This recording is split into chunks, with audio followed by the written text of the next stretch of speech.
college football, big name, big faces, in big places doesn't result in win. You know, you have to really go out and play these games, and the talent pool is starting to spread. And it's not just you know Alabama, Clemson, and Georgia that has talent nowadays. All of these smaller schools are starting to get these big time athletes, and it's really starting to create the transparency throughout the sports. So yeah, I definitely learned that. I thought some game that just because a team like Florida State could just come out there and dominate, you know, Jacksonville State against Phil Cooper, and then Phil Cooper comes out last play of the game, throws up a touchdown pass to beat Florida State, and that loss really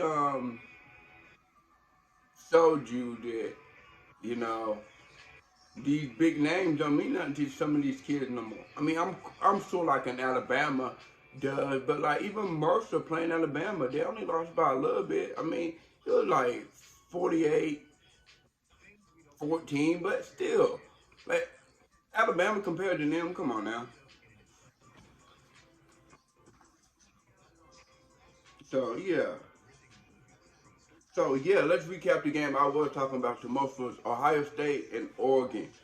Uh, man, Oregon came in there, got a win. Oregon definitely established the run game, established a physical presence, and Oregon set the tempo. And once that was set, it was hard for Ohio State to find a rhythm and to get back. I mean, C.J. Stroud had a good day, but it wasn't good enough because they was trailing the whole game. They could never establish a lead and get comfortable. And C.J. Stroud, that's still only his second game, even though it's home. Shit, some of them Oregon players, you know what I'm saying, may have been there more than C.J. Stroud have. That was his first. Ohio State outgained Oregon by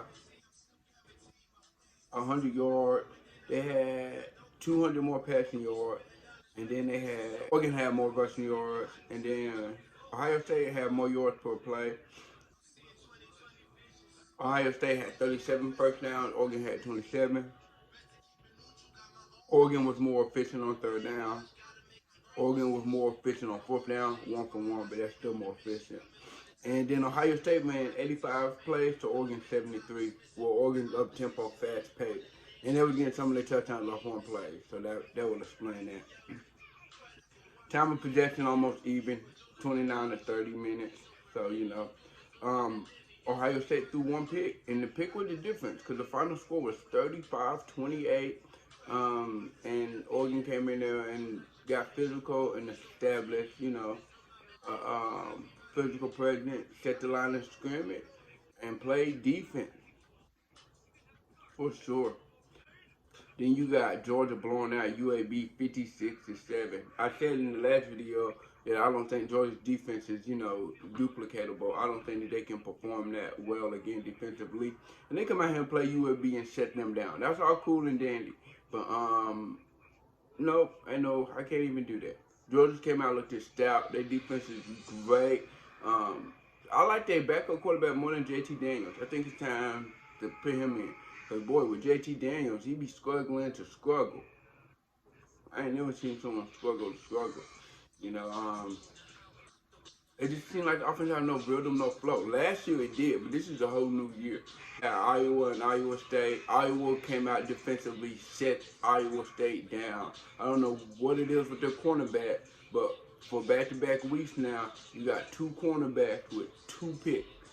So their defensive back coach is definitely coaching them up. Iowa just turned the ball over a lot, and that's what cost them the game. That really was the difference. Iowa State had 339 total yards, and Iowa only had 179. So already right there, the defense is setting the tone. Iowa State had 21 first downs, and then Iowa had 11, and then Iowa was 4 for 15 on third down, and then Iowa State was 3 for 12 on third down. That's awful, you know. And then Iowa had 60 total plays, and Iowa State had 70. Iowa punted the ball 8 times. Iowa State punted it 7. But here go the key. Iowa State had a fumble and a pick. Iowa State had a fumble and a pick. Iowa had 0 donut. You know, so they didn't turn it over. So they was able to play good offense and defense. You know, and even when they didn't score, they punted the ball and had good field position. And if you're turning the ball over, that's a short, quick score. Okay, Miami versus Appalachian State. Boy, I thought Miami was gonna come out and blow these boys out the water. Nope, that's what I mean about big names, big faces, and big places. You know, you gotta you gotta play these games, and you can't just come out and get someone wins. And I kind of did that, and that was wrong because these kids and these people come play their hearts out, and they put up a fight against Miami, and they probably, I ain't gonna say they should have won because they lost, but they put up a good enough game to win. So you have 375 offense from Miami, then you have 326 yards for Appalachian State, which is a tall task for them. Especially, you got to consider. I know like the talent and stuff across the board is starting to get even, but Miami have way more athletes than Appalachian State. It's just a fact. So passing was right down the middle. Miami 200 to Appalachian State 199, and then Miami was for 175. Appalachian State was for 127. And then Miami had 4.9 yards to play, and then Appalachian State had 4.5 yards. Appalachian State was 5 for 15 on third down. Miami was 5 for 16 on third down. On fourth down, 1 for 4. Miami didn't go for it at all. And then Appalachian State had 73 total plays, and then Miami had 76. And then Appalachian State threw a pick, and the time of possession was to Appalachian State. But Miami wins 25-23 in a close one.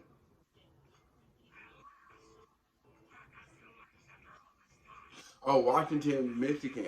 Like I said, I didn't even pick it because I wanted to watch it. I ain't seen Michigan play. That was my first time watching Michigan, and their defense is stout. The offense is coming along together, but their defense is definitely stout. The impressive performance by Michigan overall, defensively, definitely. Michigan had 387 yards on total offense, and Washington had 347. Michigan only had 44 passing yards. Washington had 297. Michigan had 343 rushing yards to Miami 50. And then Michigan had 5.5 yards per play. And then Washington had 5. And then on third down, Washington was 3 for 17. Michigan was 3 for 15. Fourth down, Michigan was 2 for 4. Washington was 1 for 4 on fourth down. Washington had 69 total plays. Michigan had 71. And then Washington had a fumble. Michigan had none. And the time of possession goes to Michigan with 34-25. And the final score was 31-10 Michigan. Oklahoma came out, blew out Western Carolina. Blew them out. 624 total yards, 347 passing yards, 277 rushing yards, and 8.2 yards per play for Oklahoma. Then Western Carolina had 178 yard total offense, 123 passing yards, 55 rushing yards, and 2.8 yards per play. Oklahoma had 31 first down to Western Carolina 11.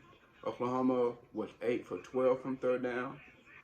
Western Carolina was 3 for 13, 3 for 15.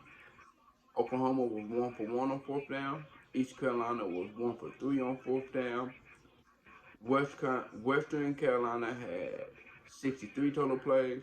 The Sooners had 76 total plays, which is crazy because that's the amount of points that they had. So they basically had a point per play.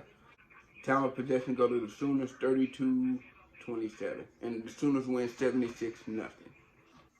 Yeah, 76-0.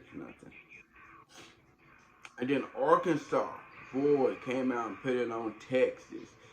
Okay, so total yards 471 for Arkansas, 256 for Texas. Texas throws for 118 yards. Arkansas passes for 138. Texas rushed for 138, and Arkansas rushes for 333 yards. Arkansas had 7.1 yards per play. Texas had 4 yards per play. Texas go 4 for 13 on third down. Arkansas go 5 for 12 on third down. Texas go 1 for 2 on fourth. Arkansas go 1 for 1. Arkansas had 66 total plays to Texas 44. And Texas had 2 fumbles. Arkansas had a pick, and the time of possession goes to the Razorback with 31 minutes to 28. And Arkansas wins that game 40-21. And at the end of the day, they put Casey Thompson in the quarterback. So see how that goes. Then you have Florida State losing to, I cannot believe that, Jacksonville State or whatever. And it was a crazy week of college sports. What we learned is that, you know, you got to play the game. And with that crazy week of college sports, with the NFL didn't pick no game, wasn't going to pick no game. Like I said, you have to watch and see these games play out and see how the team develop and see the type of team they are. And I will break down the top 5 NFL teams. No, let's go top 10. Top 10 teams in the league. And I'm going to use Madden to do that. And I'm going to show you guys some of the plays, not some of the plays that they run, but some of the factors that they can use with their offenses and tools to make them so explosive, and why I think they're ranked where they are and why they're so good to me. So this is just going to be my personal preference, my ranking. And the show is going to be called Second and 7. Why second and 7? Because in football, you got first, second, and third down. On first down, you can pass or run. Doesn't matter. Okay, but when you get to second and 7, that means you can run it or pass it. It gives you options. You know what I'm saying? So you basically got a choice. It's a manageable down and distance. Okay? So second and 7 is a good name for the show.